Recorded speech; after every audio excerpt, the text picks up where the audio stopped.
Welcome to our YouTube channel Dream Dynamics. Trust forms the cornerstone of any relationship, be it a friendship, a romantic partnership, or a familial bond.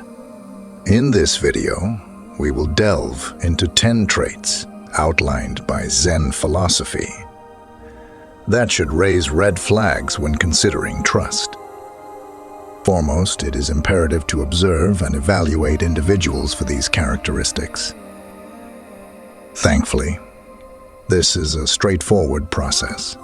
Simply analyze their words and actions to discern their true nature. Now, let's shed light on each of these personas and understand why trusting them is ill-advised. Before we proceed, kindly ensure you are subscribed to the channel and activate the notification bell so you don't miss any videos. And as always, be the best version of yourself. Let's move on to the first category, the narcissists. When dealing with narcissistic individuals, the Zen masters remind us not to let their behavior disrupt our inner peace. Maintaining indifference towards their self-centered actions safeguards our mental tranquility amidst their vanity. Consider this. If someone habitually talks about themselves and seldom considers others, they are hardly reliable. Their focus is primarily on themselves, consistently prioritizing their own needs, regardless of who they are. Trusting a narcissistic individual is a risky endeavor. They elevate their self-image above all else, often at the expense of others. This compulsive need for self-admiration can lead them to take extreme measures to maintain their desired facade. They are the type who readily shift blame onto others for their own mistakes.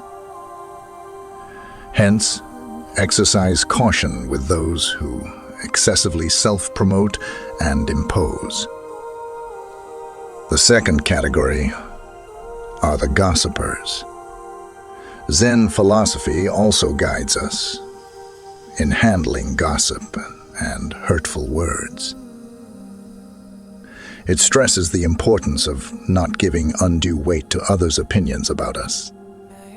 If someone readily shares secrets or spreads information about others, they're likely to do the same to you, gossiping about you behind your back.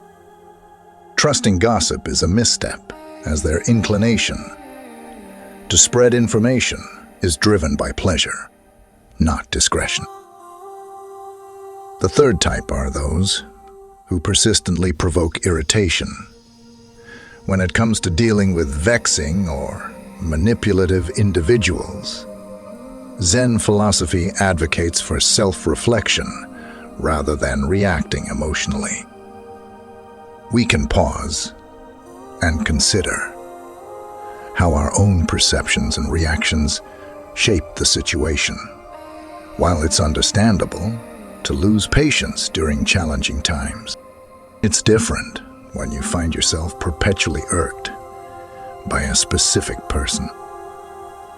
If someone consistently has the ability to provoke irritation, they likely do so through subtle provocations, sowing seeds of doubt in small, almost imperceptible doses.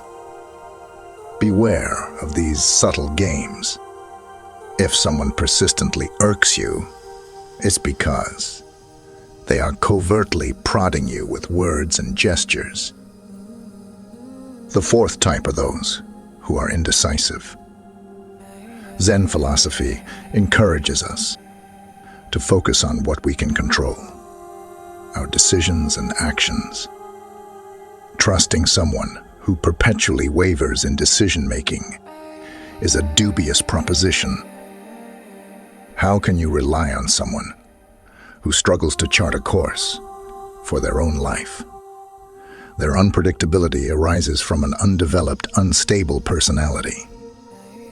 Trusting an indecisive person is akin to entrusting a child with a sharp tool, dangerous and unpredictable,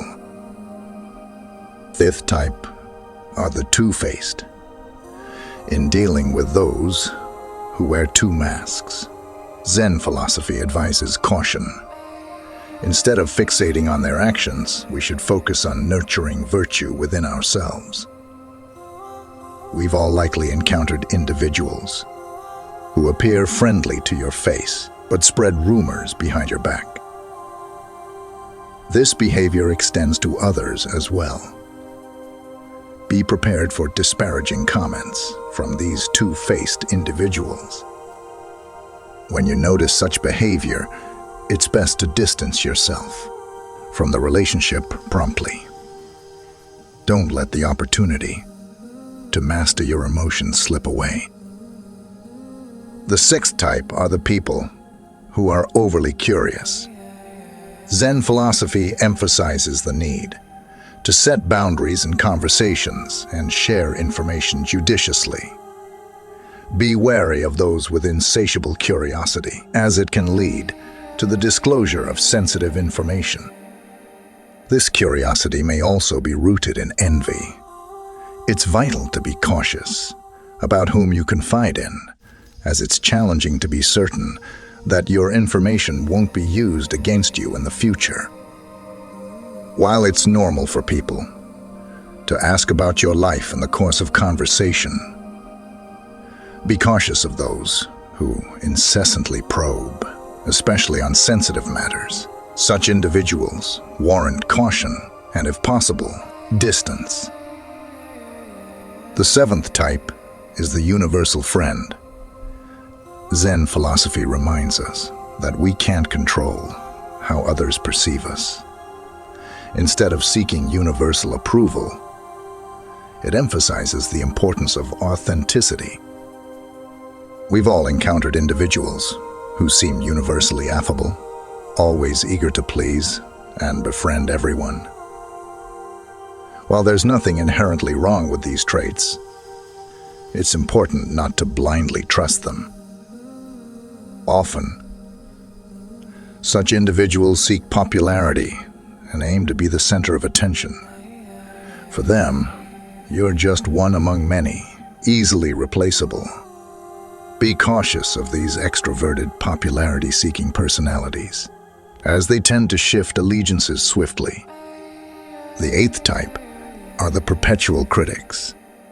Zen philosophy underscores the significance of self-evaluation. Instead of devoting time to criticizing others, the Zen focus is on self-improvement. Individuals who habitually criticize others, often resorting to gossip or rumors, likely possess questionable character. Those who invest time in disparaging others are unlikely to be productive. Responsible individuals, be wary of these critics, as their readiness to malign others suggests a lack of virtue. I appreciate you if you have made it this far. Leave a comment if you were previously trusting someone with traits from these categories. But hold on, there are still two more types to discuss. The ninth type involves those perpetually embroiled in problems. Zen philosophy urges us to take ownership of our decisions and emotions, rather than blaming fate or circumstances. Beware of individuals who constantly find themselves in conflicts and dramas, perpetually claiming ill fortune.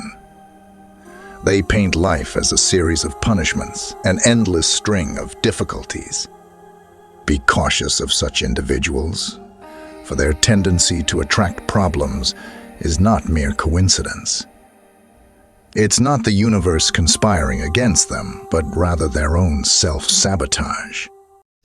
They likely make poor decisions, fail to learn from mistakes, and struggle to manage their emotions. Steer clear of this type, as sympathizing with their woes can quickly entangle you in their web of problems. And finally, the 10th type are those who feign listening. In situations where people pretend to listen, Zen philosophy advises assertiveness and, if necessary, distancing ourselves from unproductive conversations. We've all encountered individuals. When you share an idea or speak, respond with a perfunctory yes or I understand. It's not just annoying, but can be disrespectful. At a minimum, a conversation requires genuine attention.